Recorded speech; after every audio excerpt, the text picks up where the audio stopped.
దాకా పెట్టకూడదు అనుకున్నాను ఇక్కడ ఖచ్చితంగా.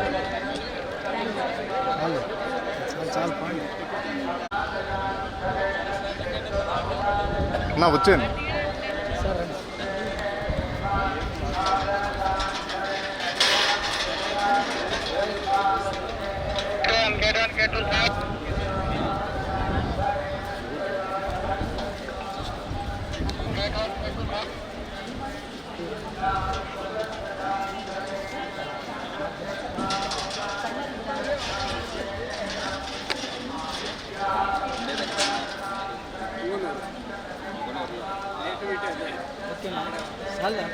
విజువల్గా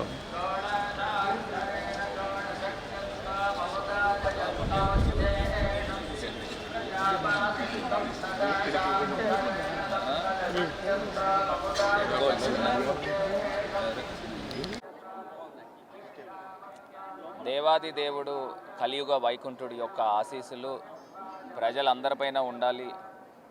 ఆంధ్రప్రదేశ్ రాష్ట్రము సుభిక్షంగా ఉండాలని మనస్ఫూర్తిగా ప్రార్థిస్తూ ఉన్నా.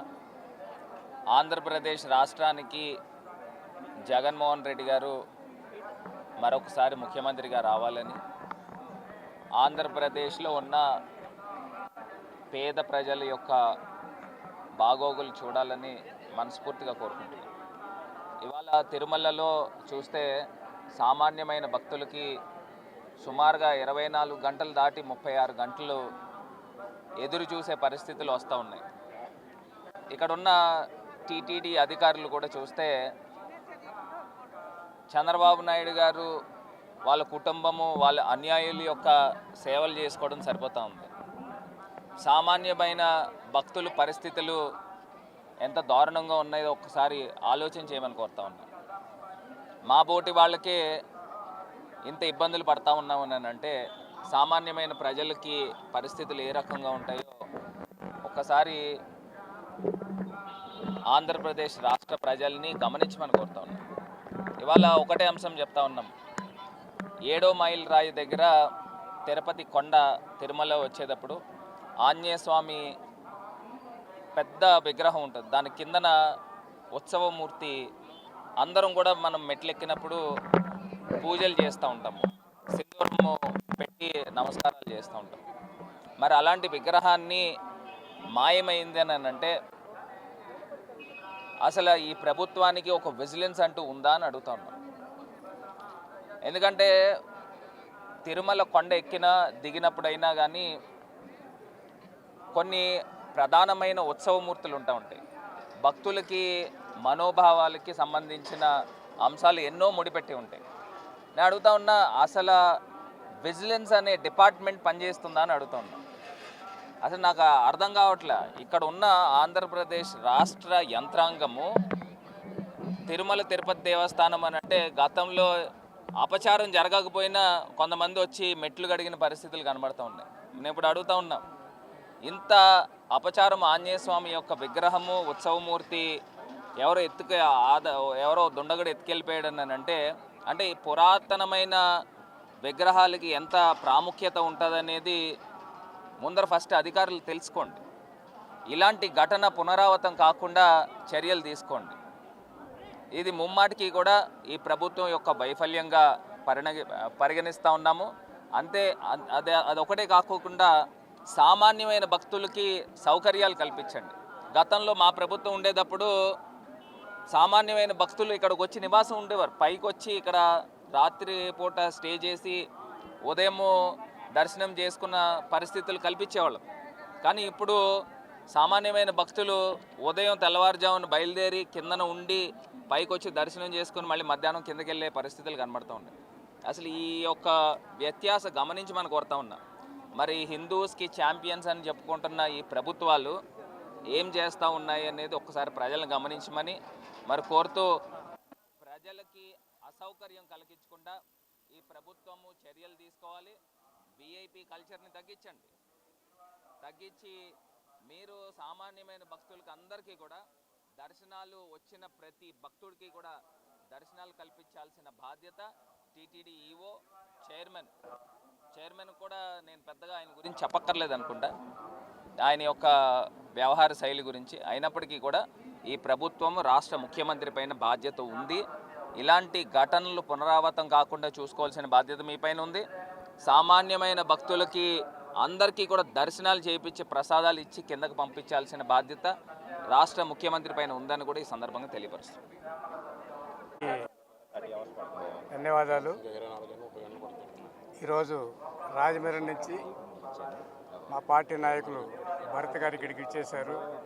ఆ సందర్భంగా నేను కూడా ఇక్కడికి రావడం జరిగింది. భరత్ గారు చెప్పినట్టు ఇక్కడ తిరుమల ప్రాంతాల్లో దేవుళ్ళ గుళ్ళకే రక్షణ లేకుండా పోతుంది. వాళ్ళు దొంగతనం చేస్తున్నారంటే ఈ పాలకవర్గం కానీ ఇక్కడ ఉండే అఫీసర్స్ కానీ ఏం చేస్తున్నారు, విజిలెన్స్ డిపార్ట్మెంట్ ఉందా లేదని అనుమానం కలుగుతుంది ప్రజలకి. దీన్ని ప్రతి చిన్న విషయాన్ని కూడా మాజీ టీటీడీ బోర్డు చైర్మన్ గౌరవనీయ కరుణాకర్ రెడ్డి గారు పాయింట్ అవుట్ చేస్తే కానీ టీటీడీ అధికారులకు కానీ పాలక వర్గానికి కానీ కళ్ళకి ఏమీ కనపడదా? ఈడ జరుగుతూ ఉండే అన్యాయాలు అక్రమాలు ఎంతవరకు సామాన్య భక్తులకు మనం ఏమేమి సౌకర్యాలు కల్పిస్తున్నాము, దేవుళ్ళని ఏ విధంగా మనం రక్షించుకుంటున్నామనే విషయమే వాళ్ళు పట్టించుకోవడం లేదు. నిజంగా చంద్రబాబు ప్రభుత్వానికి ఇది సిగ్గుచేటు. అందుకే సామాన్య ప్రజల గుండె చప్పుడు తెలుసుకున్న మన మాజీ ముఖ్యమంత్రి జగన్మోహన్ రెడ్డి గారు ఎప్పుడు వస్తారా ముఖ్యమంత్రి కలిసి ప్రజలే కాదు ఇక్కడుండే భక్తాదులందరూ కూడా వేడుకుంటున్నారు వెంకటేశ్వర స్వామిని. ఆయన తొందరగా ముఖ్యమంత్రి కావాలని, ఈ రాష్ట్ర ప్రజలందరూ సుఖశాంతులతో ఉండాలనేసి మేము మరీ కోరుకుంటాం. జై జగన్.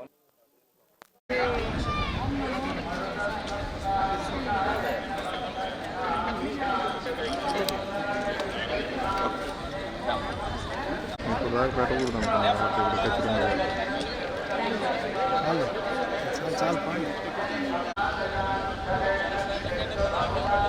నా వచ్చాను.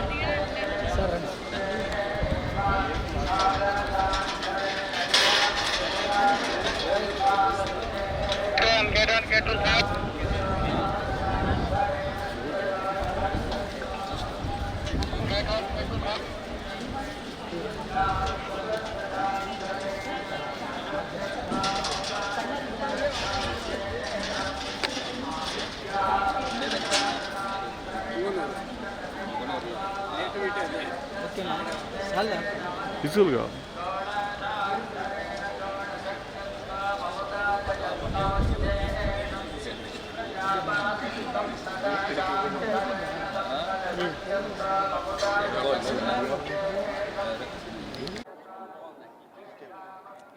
దేవాది దేవుడు కలియుగ వైకుంఠుడి యొక్క ఆశీస్సులు ప్రజలందరిపైన ఉండాలి. ఆంధ్రప్రదేశ్ రాష్ట్రము సుభిక్షంగా ఉండాలని మనస్ఫూర్తిగా ప్రార్థిస్తూ ఉన్నా. ఆంధ్రప్రదేశ్ రాష్ట్రానికి జగన్మోహన్ రెడ్డి గారు మరొకసారి ముఖ్యమంత్రిగా రావాలని, ఆంధ్రప్రదేశ్లో ఉన్న పేద ప్రజల యొక్క బాగోగులు చూడాలని మనస్ఫూర్తిగా కోరుకుంటున్నాను.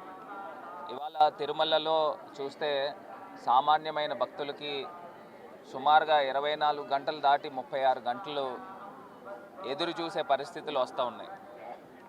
ఇక్కడున్న టీటీడీ అధికారులు కూడా చూస్తే చంద్రబాబు నాయుడు గారు వాళ్ళ కుటుంబము వాళ్ళ అన్యాయుల యొక్క సేవలు చేసుకోవడం సరిపోతూ ఉంది. సామాన్యమైన భక్తుల పరిస్థితులు ఎంత దారుణంగా ఉన్నాయో ఒక్కసారి ఆలోచన చేయమని కోరుతా ఉన్నా. మా బోటి వాళ్ళకే ఇంత ఇబ్బందులు పడతా ఉన్నామని అంటే సామాన్యమైన ప్రజలకి పరిస్థితులు ఏ రకంగా ఉంటాయో ఒక్కసారి ఆంధ్రప్రదేశ్ రాష్ట్ర ప్రజల్ని గమనించమని కోరుతా ఉన్నాం. ఇవాళ ఒకటే అంశం చెప్తా ఉన్నాం.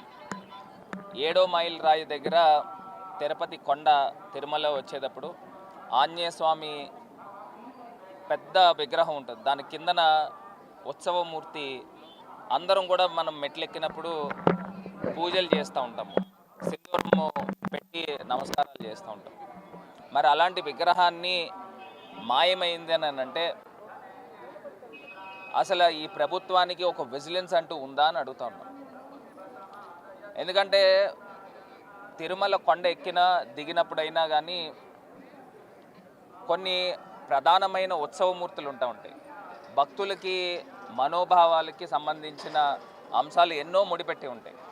నేను అడుగుతా ఉన్నా, అసలు విజిలెన్స్ అనే డిపార్ట్మెంట్ పనిచేస్తుందా అని అడుగుతా ఉన్నా. అసలు నాకు అర్థం కావట్లే. ఇక్కడ ఉన్న ఆంధ్రప్రదేశ్ రాష్ట్ర యంత్రాంగము తిరుమల తిరుపతి దేవస్థానం అని అంటే గతంలో అపచారం జరగకపోయినా కొంతమంది వచ్చి మెట్లు గడిగిన పరిస్థితులు కనబడుతూ ఉన్నాయి. నేను ఇప్పుడు అడుగుతా ఉన్నా, ఇంత అపచారం ఆంజనేయ స్వామి యొక్క విగ్రహము ఉత్సవమూర్తి ఎవరో దుండగుడు ఎత్తుకెళ్ళిపోయాడని అంటే ఈ పురాతనమైన విగ్రహాలకి ఎంత ప్రాముఖ్యత ఉంటుందనేది ముందర ఫస్ట్ అధికారులు తెలుసుకోండి. ఇలాంటి ఘటన పునరావృతం కాకుండా చర్యలు తీసుకోండి. ఇది ముమ్మాటికి కూడా ఈ ప్రభుత్వం యొక్క వైఫల్యంగా పరిగణిస్తూ ఉన్నాము. అదొకటే కాకుండా సామాన్యమైన భక్తులకి సౌకర్యాలు కల్పించండి. గతంలో మా ప్రభుత్వం ఉండేటప్పుడు సామాన్యమైన భక్తులు ఇక్కడికి వచ్చి నివాసం ఉండేవారు. పైకి వచ్చి ఇక్కడ రాత్రి పూట స్టే చేసి ఉదయము దర్శనం చేసుకున్న పరిస్థితులు కల్పించేవాళ్ళం. కానీ ఇప్పుడు సామాన్యమైన భక్తులు ఉదయం తెల్లవారుజామున బయలుదేరి కిందన ఉండి పైకి వచ్చి దర్శనం చేసుకుని మళ్ళీ మధ్యాహ్నం కిందకి వెళ్ళే పరిస్థితులు కనబడుతూ ఉన్నాయి. అసలు ఈ యొక్క వ్యత్యాసం గమనించి మనం కోరుతా ఉన్నాం. మరి హిందూస్కి ఛాంపియన్స్ అని చెప్పుకుంటున్న ఈ ప్రభుత్వాలు ఏం చేస్తూ ఉన్నాయి అనేది ఒక్కసారి ప్రజలను గమనించమని మరి కోరుతూ, ప్రజలకి అసౌకర్యం కలిగించకుండా ఈ ప్రభుత్వము చర్యలు తీసుకోవాలి. విఐపి కల్చర్ని తగ్గించి మీరు సామాన్యమైన భక్తులకి అందరికీ కూడా దర్శనాలు వచ్చిన ప్రతి భక్తుడికి కూడా దర్శనాలు కల్పించాల్సిన బాధ్యత టీటీడీ ఈఓ చైర్మన్ కూడా నేను పెద్దగా ఆయన గురించి చెప్పక్కర్లేదు అనుకుంటా, ఆయన యొక్క వ్యవహార శైలి గురించి. అయినప్పటికీ కూడా ఈ ప్రభుత్వం రాష్ట్ర ముఖ్యమంత్రి పైన బాధ్యత ఉంది. ఇలాంటి ఘటనలు పునరావృతం కాకుండా చూసుకోవాల్సిన బాధ్యత మీ పైన ఉంది. సామాన్యమైన భక్తులకి అందరికీ కూడా దర్శనాలు చేయించి ప్రసాదాలు ఇచ్చి కిందకు పంపించాల్సిన బాధ్యత రాష్ట్ర ముఖ్యమంత్రి పైన ఉందని కూడా ఈ సందర్భంగా తెలియపరుస్తుంది. ధన్యవాదాలు. ఈరోజు రాజమండ్రి నుంచి మా పార్టీ నాయకులు భరత్ గారు ఇక్కడికి ఇచ్చేశారు. ఆ సందర్భంగా నేను కూడా ఇక్కడికి రావడం జరిగింది. భరత్ గారు చెప్పినట్టు ఇక్కడ తిరుమల ప్రాంతాల్లో దేవుళ్ళ గుళ్ళకే రక్షణ లేకుండా పోతుంది. వాళ్ళు దొంగతనం చేస్తున్నారంటే ఈ పాలకవర్గం కానీ ఇక్కడ ఉండే అఫీషియల్స్ కానీ ఏం చేస్తున్నారు, విజిలెన్స్ డిపార్ట్మెంట్ ఉందా లేదని అనుమానం కలుగుతుంది ప్రజలకి. దీన్ని ప్రతి చిన్న విషయాన్ని కూడా మాజీ టీటీడీ బోర్డు చైర్మన్ గౌరవనీయ కరుణాకర్ రెడ్డి గారు పాయింట్ అవుట్ చేస్తే కానీ టీటీడీ అధికారులకు కానీ పాలక వర్గానికి కానీ కళ్ళకి ఏమీ కనపడదా? ఈడ జరుగుతూ ఉండే అన్యాయాలు అక్రమాలు ఎంతవరకు సామాన్య భక్తులకు మనం ఏమేమి సౌకర్యాలు కల్పిస్తున్నాము, దేవుళ్ళని ఏ విధంగా మనం రక్షించుకుంటున్నామనే విషయమే వాళ్ళు పట్టించుకోవడం లేదు. నిజంగా చంద్రబాబు ప్రభుత్వానికి ఇది సిగ్గుచేటు. అందుకే సామాన్య ప్రజల గుండె చప్పుడు తెలుసుకున్న మన మాజీ ముఖ్యమంత్రి జగన్మోహన్ రెడ్డి గారు ఎప్పుడు వస్తారా ముఖ్యమంత్రి కలిసి ప్రజలే కాదు ఇక్కడుండే భక్తాదులందరూ కూడా వేడుకుంటున్నారు వెంకటేశ్వర స్వామిని. ఆయన తొందరగా ముఖ్యమంత్రి కావాలని, ఈ రాష్ట్ర ప్రజలందరూ సుఖశాంతులతో ఉండాలనేసి మేము మరీ కోరుకుంటున్నాం. జై జగన్.